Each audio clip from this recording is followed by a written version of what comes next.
too. Yeah. So 'Cause how you'd is just be by yourself. uh-huh. How is the your meditation in the last week? It's been off and on.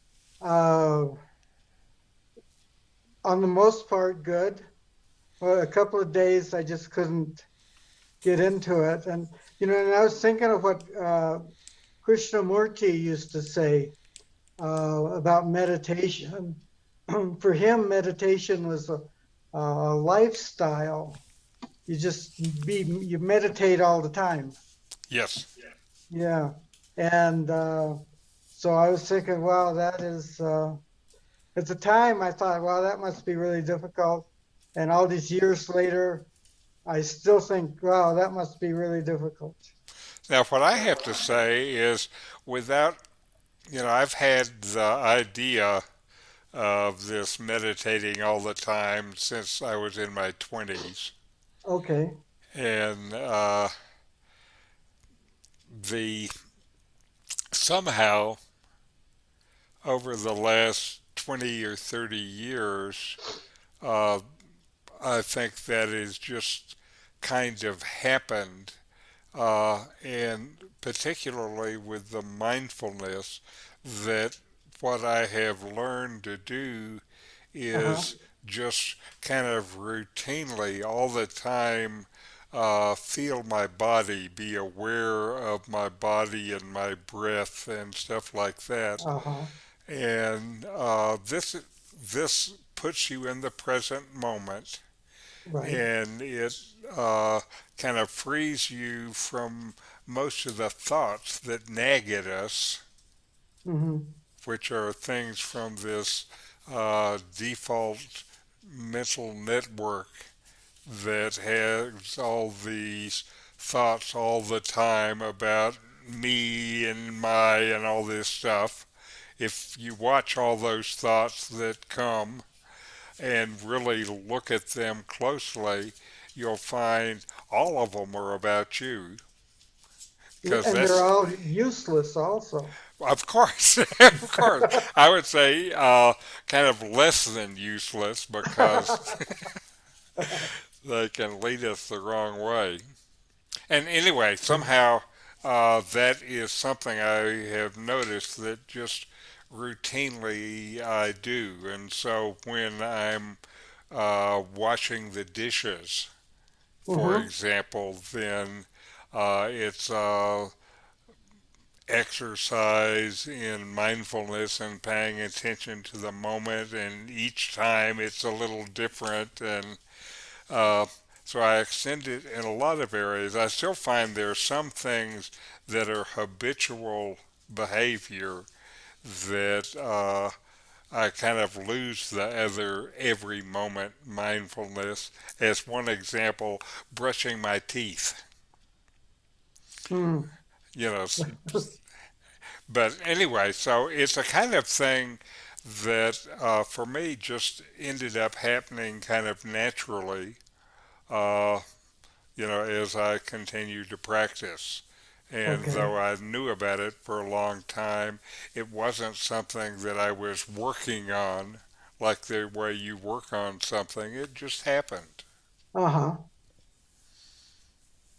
And, I feel like mindfulness, learning to watch your breath, when you're doing this, you really are redirecting your attention away from the monkey mind. Uh-huh. And, I like being away from the monkey mind. Oh, yes.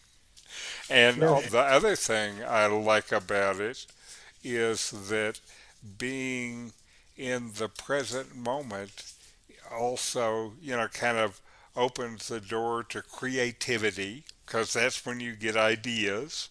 And Uh-huh. it also opens the doorway to joy because this experience of joy is in this minute, in this instant. And when I Right. look out my window and see a beautiful flower, it just, kind of lights up my innards for a little bit. And I like Uh-huh. that.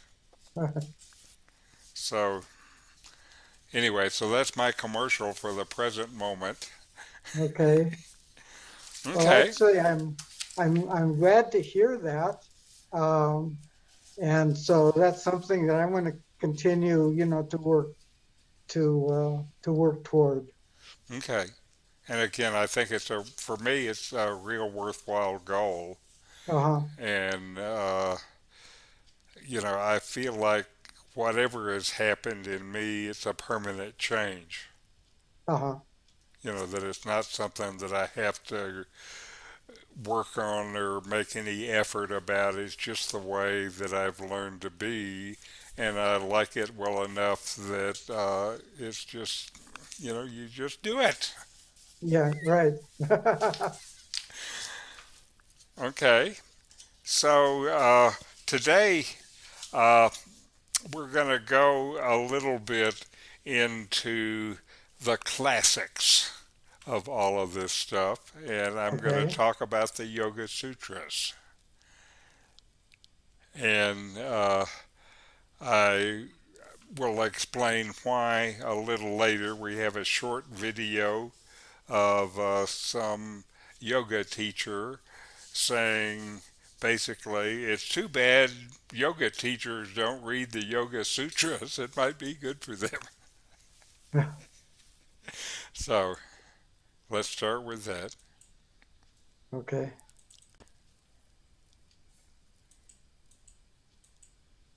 And most yoga teachers today don't really know much. They know about the 8 limbs of yoga, but they don't understand the totality of these teachings. So for thousands of years, the practice of yoga was passed down in an oral tradition. One teacher, one student, in sutra form. So a sutra is a condensed nugget of wisdom. So they would memorize these sutras, chant them, and the teacher would expand upon this nugget and reveal the meaning of these sutras. So about 2,300 years ago, a brilliant sage named Patanjali, here's Patanjali, this is how he's depicted, he scribed the Yoga Sutras into 195 sutra format written down in Sanskrit. And basically, the Yoga Sutras is a psychology text mixed with cosmology. So yoga is actually about the mind. This is the source text that states what yoga is and what the practices are to enter into a state of yoga. So yoga is actually about the mind, not the body. And yogic philosophy, according to the sutras, states that we suffer because of our minds, because our minds are distracted. They're all over the place. And as a result, we're taking in incorrect information, and we're in a state of misperception, and then we make bad choices because we're not understanding ourselves or reality clearly. So the goal of yoga is to harness the mind and to create a calm, clear, stable mind so that the individual can in turn understand him or herself, body, breath, mind, movements, patterns, reactions, communication, and then also understand the world clearly. How am I living my life? Am I living a life that's in line with my values? So that is what yoga is really about. So there's 195 sutras, all with the goal of focusing the mind. And there's only 3 sutras on asana. And asana is the physical movement of the body. So, as you can hear from this woman, Katie Allen, speaking, though what we know about yoga are these people putting their bodies in all these funny positions, what Right. yoga is mainly about is your mind. And this is what we're dealing with directly in this meditation. So let's start with our first meditation. And mindfulness is present moment awareness, paying attention on purpose in the present moment, non judgmentally. Feel your breath as it goes in and out. Fully receive whatever is experienced, and then let it go.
All right.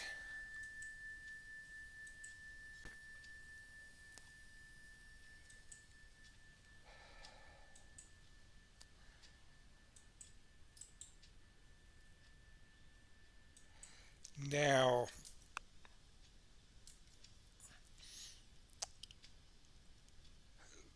so let me talk about the Yoga Sutras. Uh, Meditation has an ancient history in India, of course, and there are early statues of meditating figures that have been found that are over 5,000 years old.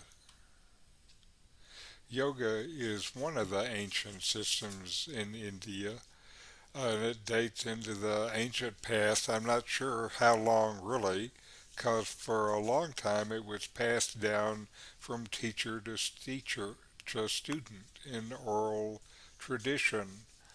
Uh, a little bit like we're doing here. Uh-huh. These traditions were compiled then in the Yoga Sutras by sage Patanjali about 2,500 years ago. And this was a period of spiritual unfolding in India. This is the same time as the origins of both Buddhism and Jainism. It's also the time in which the Upanishads were written, and both Indian epics, the Ramayana and Mahabharata, were composed. It also was the period in which a number of powerful and vast kingdoms and oligarchic republics were founded. So culture in India at this time was really flourishing. While yoga has a specific meaning of a set of postures and exercises, there's a more general meaning of a disciplined spiritual path. This is really the meaning that I use today. The Yoga Sutra contain 196 verses in 4 chapters, and they discuss the aims and practices of yoga, the development of yogic powers, and then finally, liberation. The Yoga Sutras warn of the pitfalls of the spiritual journey and offer means to overcome them. Many of the approaches and techniques apply to the mindfulness meditation that we're doing now, 2,500 years later. And I think that teachings that have lasted for thousands of years have lasted this long because there is real value in them and value that kind of each generation finds for themselves. Mhm. While there is a teaching in each sutra, today we'll just look at a few and leave the remainder for some future exploration. In the Vedic texts of ancient India, it's common to encapsulate the whole teaching early in the discourse. Patanjali does this in the first few sutras, giving the essence of what's to come. He instructs us that yoga is the progressive settling of the mind into silence. Certainly, that seems like what we are doing with our meditation. Then he said that when the mind is settled, we are established in our own essential state, which really is unbounded consciousness. And our essential nature is usually overshadowed by the activity of the mind. That's why we don't notice this unbounded consciousness. This means that the basis of your spiritual practice should be to look within. Your true self lies hidden in the silence between your thoughts, beyond all limitations. However, the desires, doubts, chaos, and confusion of your thoughts cause you to forget or overlook who you really are and chase after these attachments. The obstacle to spiritual progress is stress, which brings fatigue and doubts and causes inertia and sensory and mental attachments. All of these, together with your internal life's conditioning, manifest as delusions, which cause you to forget who you are. By being committed to your practice, you can overcome all of these. To have a peaceful mind, you should cultivate loving attitudes, friendliness without jealousy towards those who are joyful, compassion towards those who are unhappy and less fortunate, to delight in and support the acts of the virtuous, and to be impartial to and avoid the dramas of the impure. It is the experience of many people who engage in this kind of spiritual path, the path of meditation and looking within, that their friendships change. For me, there are some people who used to be my friends, but who just live a life of these uh, dramas, and I become less interested in having them as friends, and the friends that I like the best now are really those who, like me, are looking to be able to find this peace within. It's funny how that changes. The fruit of wrong action is sorrow, says Patanjali. The fruit of right action is joy. I like that fruit. You must take the fruit, or excuse me, you must take responsibility for your thoughts, words, and deeds by living consciously. The Yoga Sutras are a path of purification, refinement, and surrender. The causes of your suffering are probably from the following. First is forgetting or not noticing who you really are, and living from the ego, the idea of yourself as an individual, as a separate person, clinging to pleasures and avoidance of pain, and fearing death. So those are enough to make most people suffer. And all of these are resolved through meditation when you can dive deep and remember your essential nature of unbounded consciousness. And I'll talk more about the Yoga Sutras in some kind of future sessions. Now, you know that in addition to ancient teachings, I use modern brain studies of meditation to guide my own practice and my instruction. Mhm. One kind of meditation that is shown to have beneficial effects is gratitude meditation, remembering the blessings that you have received, remembering what you're grateful for. It turns out they found that this improves your body's resilience, it lowers stress, and it boosts your overall health.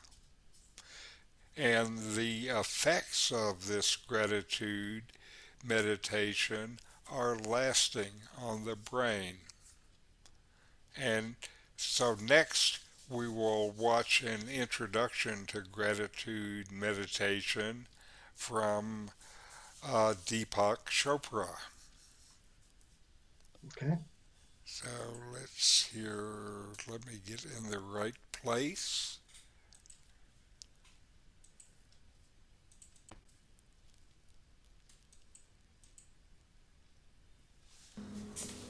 This meditation is about gratitude and forgiveness.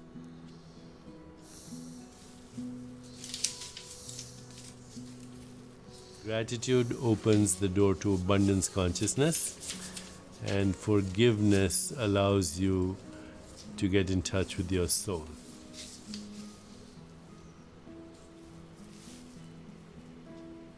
Forgiveness is absence of peace. Forgiveness is letting go of resentments, grievances, anger and hostility and judgment.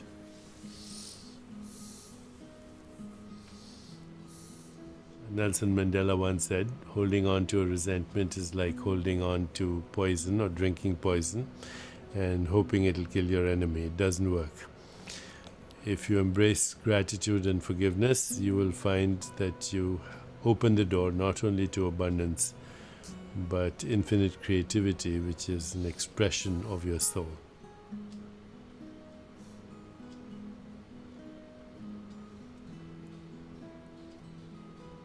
Please close your eyes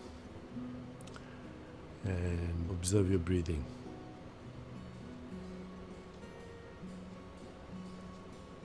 Do not manipulate your breath, just observe it.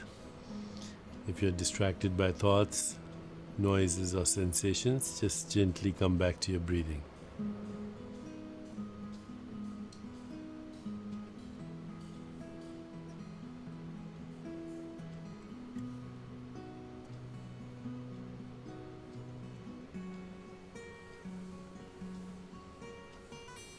Allow your mind to settle into your breath.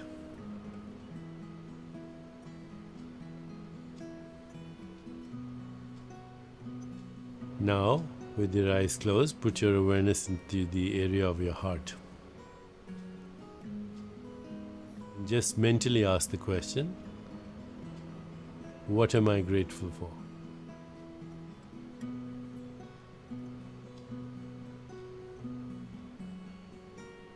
Just ask the question, let it go. What am I grateful for?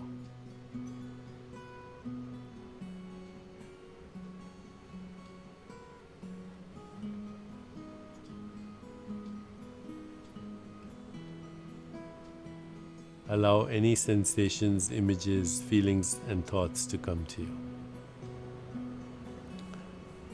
Just do this for a couple of minutes.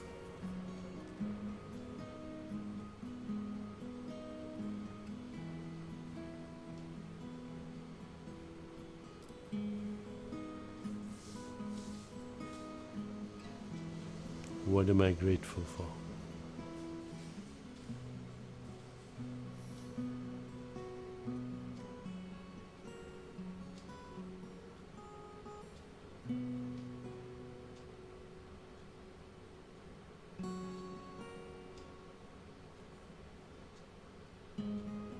What am I grateful for?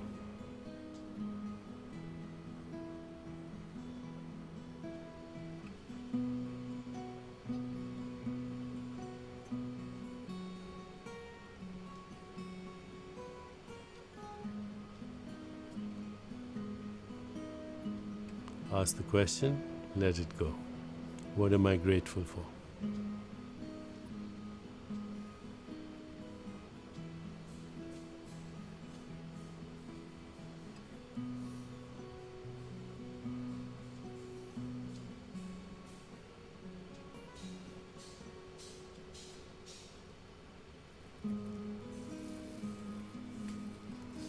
What am I grateful for?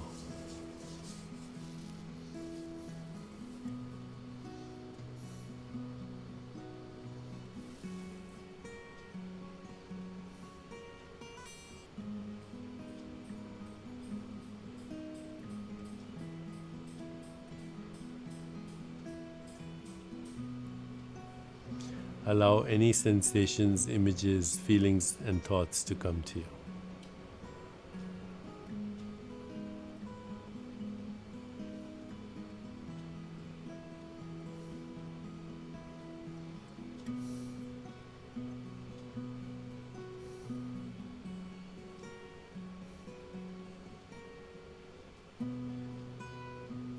Now, keeping your awareness in your heart, mentally say to yourself, today I will judge nothing that happens. Repeat that a few times, mentally, with your eyes closed, with awareness in your heart.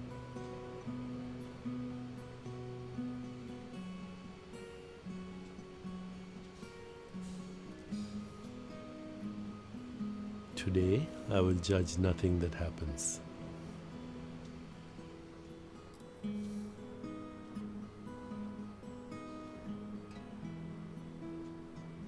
Today, I will judge nothing that happens.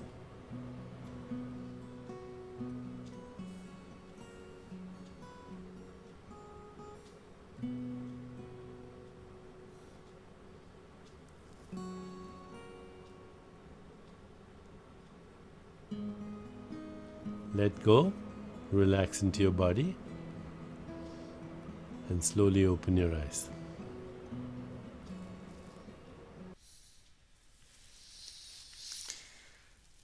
All right, and now we're going to do a little bit more mindfulness and breathing in.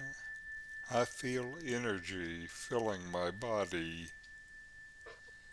Breathing out, I feel calmness spread through my body.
Now let us close with a short chant. Om Om Shanti, Shanti Shanti, Shanti Shanti. Shanti Om. Om Peace, peace, peace, peace. peace.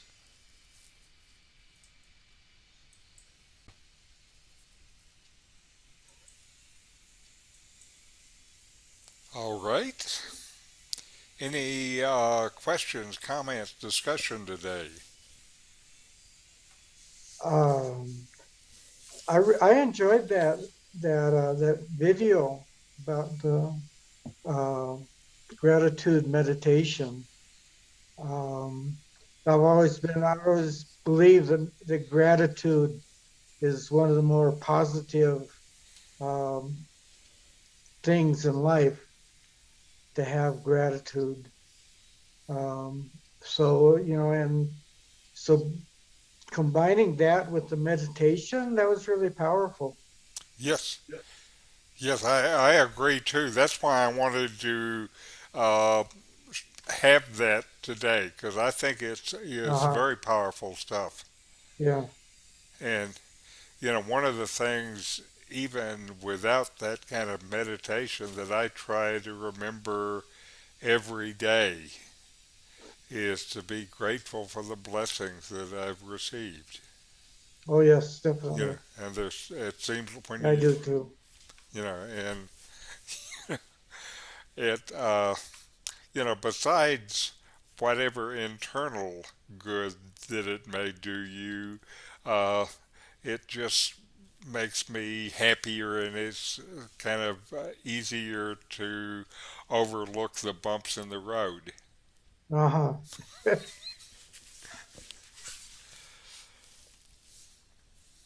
Yes. You focus on what you're grateful for. Yes, yes, Yeah. yes. So it's a very, very positive thing. Hmm. Okay. Well, very good. I enjoyed today's session, and we'll see you next week. Okay. And I think next week the two ladies will be with us. Okay. Okay. And Namaste. Yes. and speaking of gratitude, thank you for taking the time to do this. Again, it is very much my pleasure to do it. One of the things that I learned kind of accidentally after retiring from Silicon Valley is the thing that makes me the most happy is figuring out ways to give of myself. Uh-huh. You know, and, Okay. and that's what I'm doing. You think this is for you, but it's really anyway. See you next Okay. week. See See you you next next week, week. friend. Bye. Bye bye.